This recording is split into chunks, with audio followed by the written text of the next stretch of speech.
नमस्कार, फिक्र आपकी में एक बार फिर से आपका स्वागत है। मैं हूं आपके साथ निशांत चतुर्वेदी। शुरुआत करते हैं आपकी फिक्र की बड़ी बड़ी खबरों के साथ। देश के कई राज्यों में ब्लैक फंगस को महामारी घोषित कर दिया गया है, लेकिन लोगों के मन में एक सवाल उठ रहा है कि अगर कोरोना पूरी दुनिया में फैला है तो यह नई महामारी सिर्फ भारत में ही क्यों? आज इससे जुड़े सारे सवालों के हम जवाब देंगे और फिर कोरोना की दूसरी लहर के बीच हुए एक सीरो सर्वे की रिपोर्ट दिखाएंगे जो बताती है कि हम अपने बच्चों के स्वस्थ दिखने से संतुष्ट होते रहे, लेकिन रिपोर्ट बता रही है कि वयस्कों की तरह बच्चे भी कोरोना के शिकार हुए हैं। तीसरी लहर को लेकर हो रही तैयारी से भी आज आपको अवगत कराएंगे। आज हम आपको महामारी के दौरान हो रहे सबसे बड़े गुनाह यानी कालाबाजारी पर एक रिपोर्ट दिखाएंगे जो एक नई महामारी की तरह दिख रही है। अब वक्त आ गया है कि हम इसे अपराध की तरह नहीं बल्कि ऐसे मामलों में सख्त से सख्त सजा देने की सोचना शुरू कर दें। आज टीके से जूझ रही दुनिया की स्थिति भी का भी विश्लेषण करेंगे।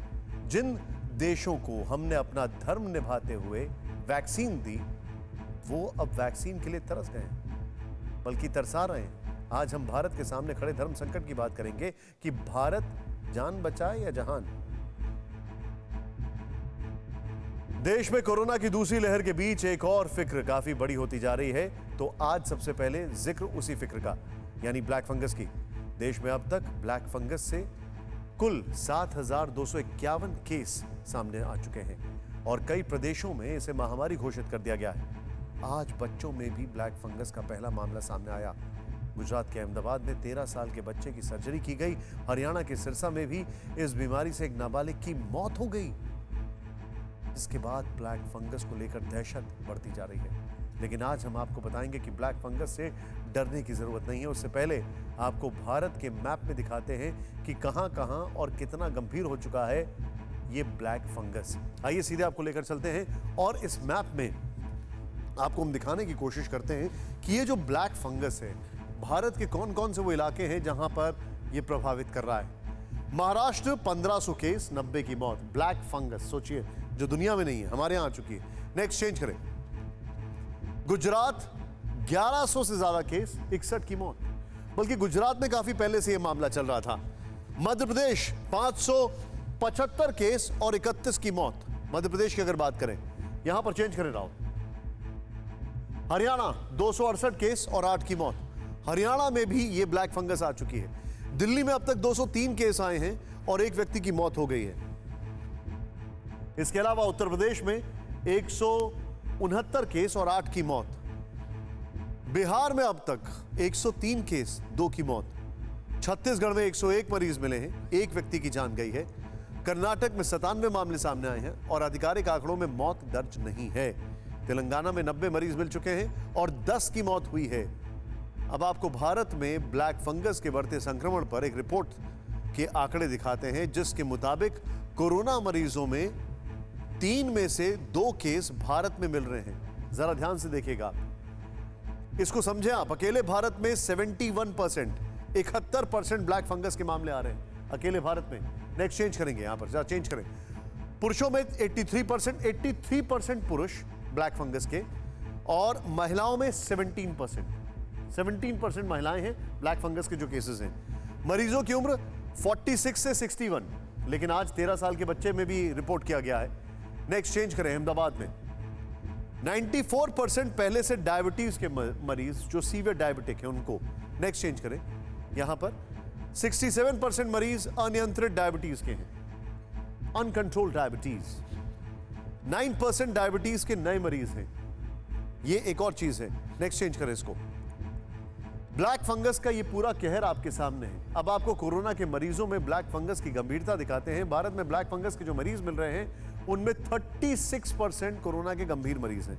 59% जो मरीज हैं वो गंभीर हैं और 5% कोरोना के माइल्ड सिम्टम्स वालों को भी ब्लैक फंगस हुआ है, माइल्ड एसिम्प्टोमेटिक। तो ये आंकड़े वाकई देश में ब्लैक फंगस के कहर की गंभीरता को बता रहे हैं, लेकिन अब हम आपको जो रिपोर्ट दिखा रहे हैं वो बताती है कि ब्लैक फंगस से डरने की जरूरत नहीं है।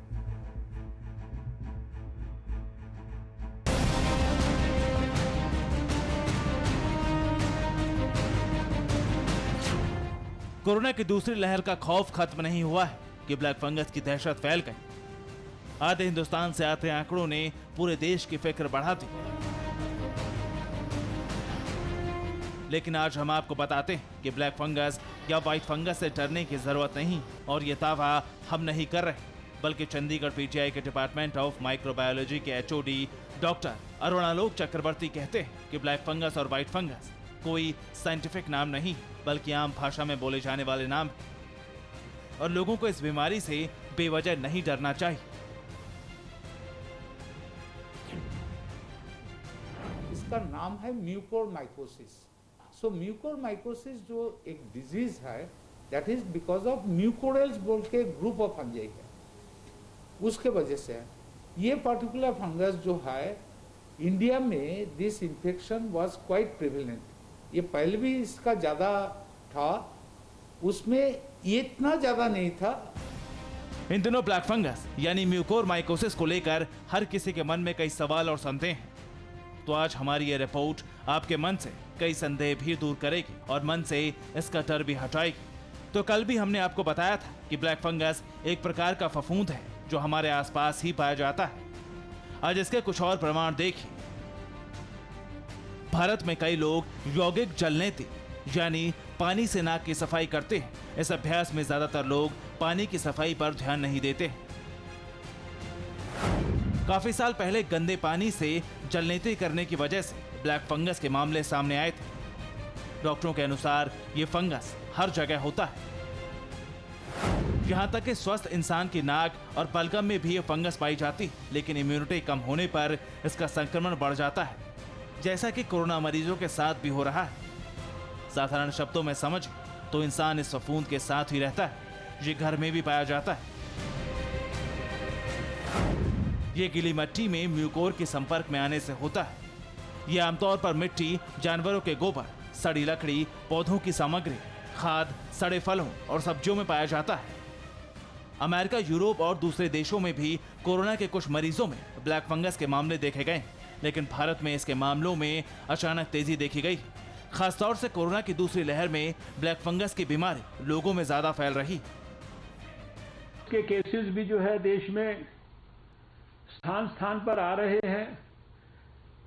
सरकार के माध्यम से, उसके संदर्भ में एक्सपर्ट्स के माध्यम से सभी संबंधित जानकारियां दी जा रही हैं।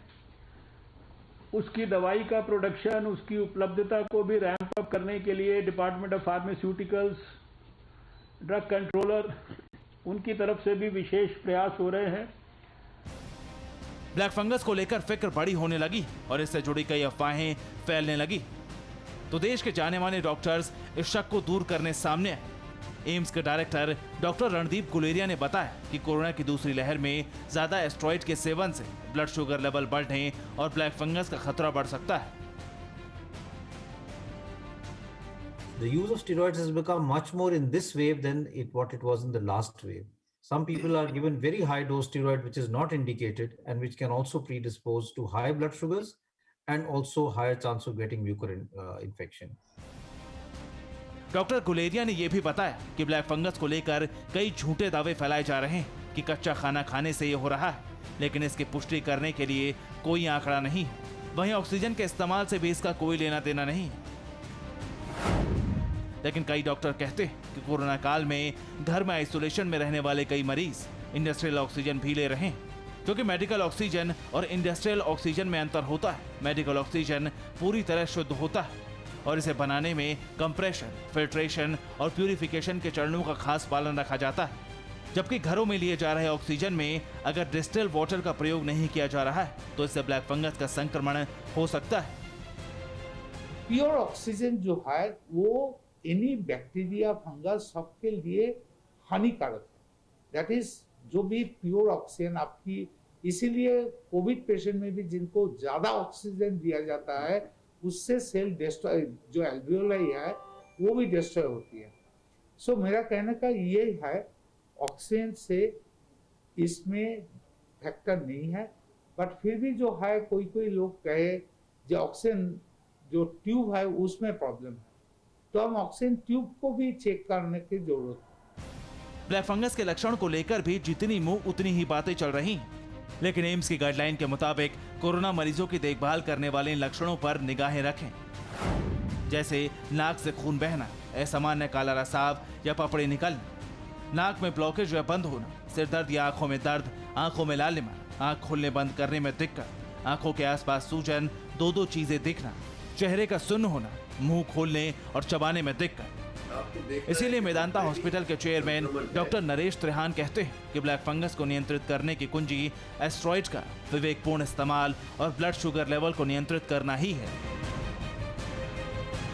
आपको देखना है कि ऑलरेडी संक्रमण है, दूसरा स्टेरॉइड्स की जरूरत पड़ सकती है, पर वो बिल्कुल स्ट्रिक्टली एक एक्सपर्ट के अंडर ले, क्योंकि इसका जो डोसेज है उस पर भी डिपेंड करता है कि एक तो स्टेरॉइड्स को जल्दी नहीं देना, जब उसकी जरूरत होगी तभी देना है, और उस डोज में देना है जो इन्फ्लेमेशन को दबाने के लिए उचित है, और तीसरा जितनी जल्दी उसको खत्म किया जा सकता है स्टेरॉइड की यूज को, उतना ही फायदा है। न्यूज़ टॉप 9 रोज सुबह 7 बजे और शाम 7 बजे सिर्फ TV9 भारतवर्ष पर।